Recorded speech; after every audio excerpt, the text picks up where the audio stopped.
Hi, everybody. Floyd Simmons for SportsZone123.com. And today, day two for us at the Prescott Valley Event Center. And today, it's the 3A boys quarterfinals. But before we get started with all the action, we've got three games to cover for you today.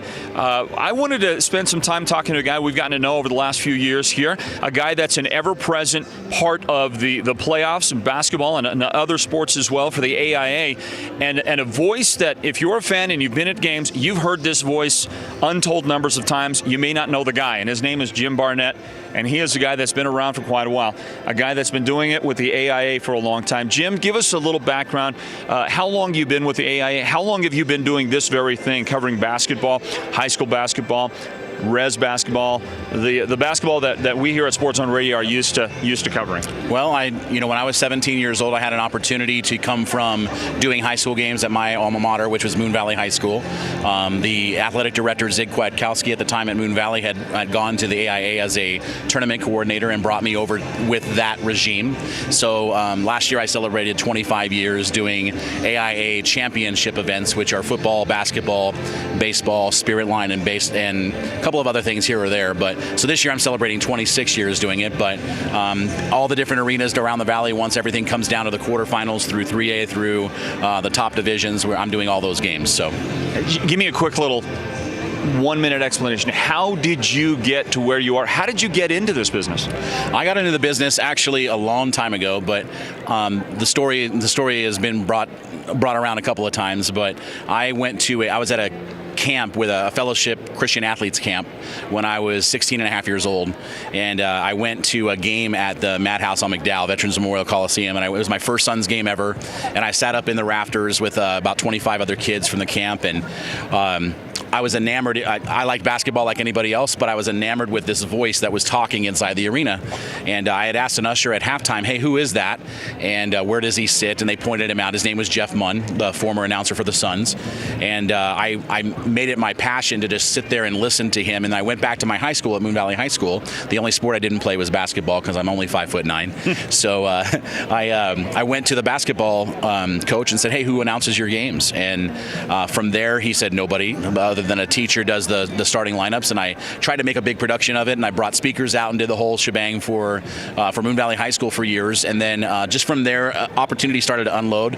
Obviously, moving over to with the AIA, I became, even though I'm doing high school sports, inside of professional venues. Yeah. So when we were down at America West Arena when it opened up, that put me, even though I'm doing a high school basketball game, it put me in front of a lot of people with the Suns and the Mercury and the Arizona Rattlers, and eventually that turned into me doing all three of those. I was the Rattlers and the Mercury and the Phoenix Suns announcer for years.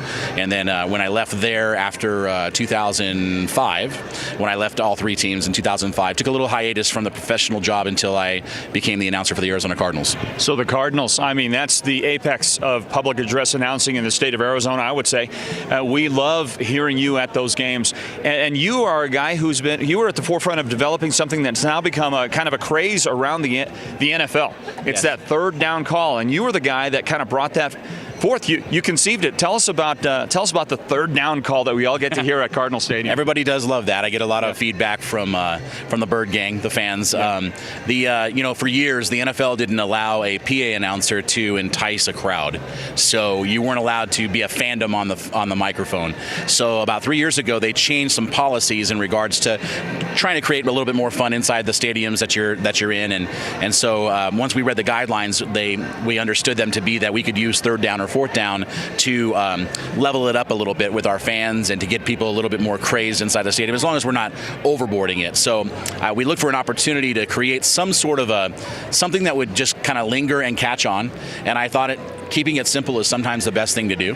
So me and the former production assistant with the Cardinals and the game ops coordinator, we sat down. I thought, let's just kind of change the way we say what we already do say, and let's do it in a way that creates this pulse, if you will, and gets people really, really motivated to get on their feet and go crazy. So, it's evolved for 3 years now. Obviously, the first year it was just a matter of my voice, and then now the production crew has put some music behind it with Hell's Bells right before it's said, the glass breaking on our Bose system inside the stadium for University of Phoenix Stadium. So there's a lot of things that have evolved that make it great. I get a lot of feedback after game days. I have a lot of people on social media reaching out to me and just going, that is the best thing we've ever heard. And I think it's very very simple. It's very nice, and it's good for me too. So we love it. I'd ask you to do it right now. I don't know how comfortable you'd be doing it right. It's pretty tough to summon that particular environment.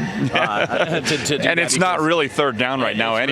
Really not, so okay, so Jim, how about this? How about this environment here? We're at Prescott Valley, and in just a few minutes, it's going to be Ganado taking on Sabino, and Ganado's going to fill up this place a little bit. There's going to be a great crowd. We get some of the best. I think the best fans across the state are in the north. The Navajo Nation's fans, and you've gotten to call a lot of games, a lot of packed houses featuring teams from whether it's Window Rock or Ganado or Chinle, Page, Tuba City, Monument Valley. The list goes on. What are your impressions of the Navajo Nation's basketball fan? Incredibly supportive. Obviously, that's the first thing that comes to my mind. Is their support for the kids on the reservation is absolutely outstanding. I mean, more than I've seen in the valley from other schools. Some of my favorite memories of doing AIA basketball come from the division where the res basketball is being played in the 3A. I remember just a few short years ago at Gila River Arena, I had to make so many announcements for people to leave the aisleways of the seating area. And after we've opened up the upper deck, I think it was when Holbrook, the boys team Holbrook played. I can't remember who they played, but it was another reservation team. Okay. And it was just absolutely, just to have 18,000 plus people in a stadium for a high school basketball game is absolutely, it's ridiculous, but it's so great on such a positive level of the support that they do. Yeah. Well, Jim, listen, great day coming up. We wish you the best. Get those vocal cords loosened up, and thanks for spending some time with us. Absolutely. Thank you very much. Appreciate it.